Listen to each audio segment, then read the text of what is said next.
Praise the Lord and shalom everyone. How you all guys? I hope you will be blessed by the grace of God.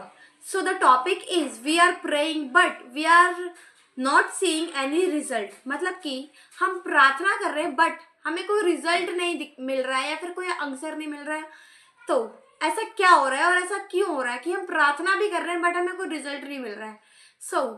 हम Bible से देखेंगे Bible हमें क्या बताती है. First थिस्सलुनीके चैप्टर नंबर 5 एंड वर्स 17 पौलुस प्रेरित कहते हैं कि निरंतर प्रार्थना में लगे रहो. तो निरंतर प्रार्थना में लगे रहो मतलब कि कंटिन्यूअस प्रेइंग, मतलब कि एक भी दिन बिना गैप के प्रार्थना. We are praying continuous. But हमें रिजल्ट नहीं मिल रहा है. एक जगह यीशु मसीह भी कहते हैं अपने चेलों से कि प्रार्थना में लगे रहो कि तुम परीक्षा में ना पढ़ो. मतलब कि हमें डेली प्रार्थना करनी है जिससे कि हम परीक्षा में ना पढ़े. हम मतलब कि रिजल्ट को हम रिसीव नहीं कर पा रहे हैं. ऐसा क्या हो रहा है हमारे साथ. हम बाइबल से देखेंगे the book of Luke chapter number 18 and verse 1. फिर उसने इसके विषय में कि नित्य प्रार्थना करना और हियाव ना छोड़ना चाहिए, उससे यह दृष्टांत कहा. मतलब कि यहाँ पे यीशु मसीह ने ये बात दृष्टांत में बोली है कि नित्य प्रार्थना करना और हियाव ना छोड़ना. मतलब कि कंटिन्यूअस प्रेइंग और हमें अपनी जो होप है उसको लूज नहीं करना है. मतलब कि जिस तरीके से हम भरोसा रखे हैं उसे हमें अपने भरोसे को मतलब कि डगमगाने नहीं देना है, एकदम स्थिर रखना है. ये बात यीशु मसीह ने यहाँ पर दृष्टांत में कही है. मतलब कि हम उसे आगे रीड करेंगे सेकंड वर्स से.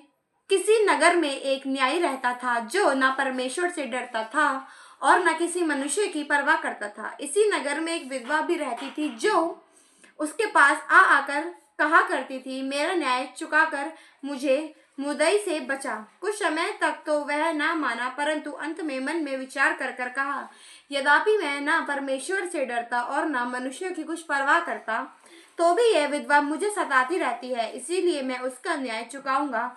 कहीं ऐसा ना हो कि घड़ी घड़ी आकर अंत को मेरी नाक में दम करे. मतलब कि यहाँ पर एक मनुष्य है और एक जो है विधवा है. मतलब कि यहाँ पर जो विधवा है वो उस मनुष्य के घर रोज आ रही है. उसका मतलब जो वो मनुष्य है उसके घर में वो विधवा रोज आ रही है, उससे कह रही है कि मतलब मेरा न्याय चुका. तो फिर जो वो मनुष्य है वो ये कह रहा है कि ना मैं परमेश्वर से डरता और ना मनुष्य की कुछ परवाह करता, तो भी यह विधवा मुझे सताती रहती है, इसीलिए मैं उसका न्याय चुकाऊंगा. मतलब कि यहाँ पे जो विधवा जो लेडीज थी उसने क्या करा कि उसने वो एक दिन जब वो गई तो वो जो उस मनुष्य से शायद नहीं मिली, बट सेकंड दिन गई तो भी शायद नहीं मिली, बट जब वो थर्ड डे गई तो शायद फिर वो मिली, और फिर जब वो फोर्थ डे गई तो उसने लोगों को बताया कि मतलब अपने जो स्वामी है उससे बोल कि मेरा न्याय चुका. और फिर वो गई. अब वो एक दिन गई, 2 दिन गई, उसका कुछ फायदा नहीं हुआ. बट जब वो जाती रही, जब उसने हार नहीं मानी, उसने ये ठाना कि मैं जाती रहूंगी, चाहे मनुष्य मेरा न्याय चुकाए चाहे ना चुकाए, मैं हर वक्त और हर दिन जाऊंगी. तो मतलब कि ये जो विधवा औरत थी वो जाती रही, उसने हार नहीं मानी.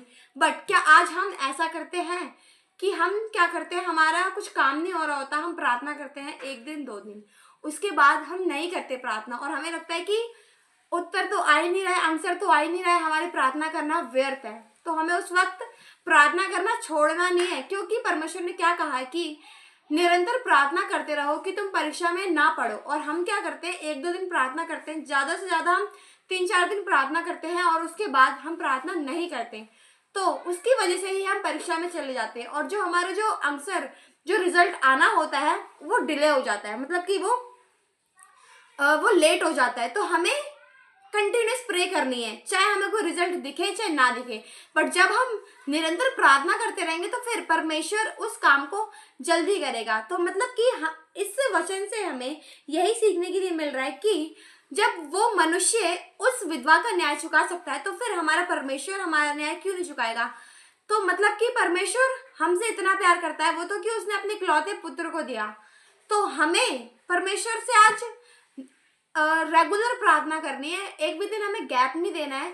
तो फिर परमेश्वर हमारा न्याय जरूर चुकाएगा। और हमें किसी भी बात को लेकर कुछ ड्रामा क्रिएट नहीं करना है अपने लाइफ में। मतलब कि चाहे हमारी लाइफ में कितनी भी प्रॉब्लम हो, कितनी भी कैसी भी कोई भी सिचुएशन क्यों ना हो, बट हमें अब प्रार्थना करना नहीं छोड़ना है, क्योंकि प्रार्थना से सब कुछ हो सकता है।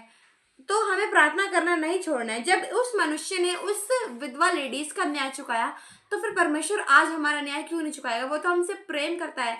और यहोवा के वचन में तो ये लिखा कि यहोवा के खोजे को किसी भली वस्तु की घटी नहीं होती। तो हमें बस यीशु मसीह ने हमें अथॉरिटी दी हुई है। आज हमें उस अथॉरिटी को अपने जीवन में समझना है और निरंतर मतलब कि रेगुलर कंटिन्यूस प्रार्थना करनी है। और उसके बाद क्या लिखा है 6 वर्ष में, प्रभु ने कहा, सुनो यह अधर्मी न्याय कहता है, इसीलिए क्या परमेश्वर अपने चुने हुए को न्याय ना चुकाएगा जो रात दिन उसकी दुहाई देते रहते हैं। तो यहाँ पे लिखा है कि इसीलिए परमेश्वर अपने चुने हुए को न्याय क्यों ना चुकाएगा। हम तो परमेश्वर के चुने हुए लोग हैं, तो फिर परमेश्वर हमारे विषय में क्यों देर करेगा? परमेश्वर हमारा न्याय जरूर चुकाएगा जो रात दिन उसकी दुहाई देते रहते हैं। बट आज हमें क्या करना है?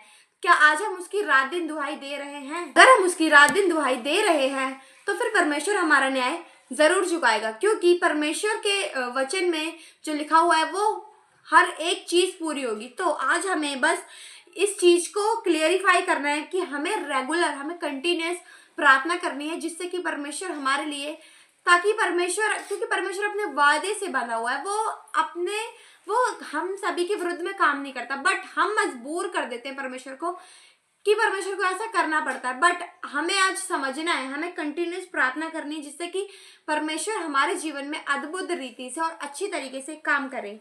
बट और इसके आगे क्या लिखा हुआ है, मैं तुमसे कहता हूँ कि वह तुरंत उनका न्याय चुकाएगा। तो भी मनुष्य का पुत्र जब आएगा तो क्या वह पृथ्वी पर विश्वास पाएगा?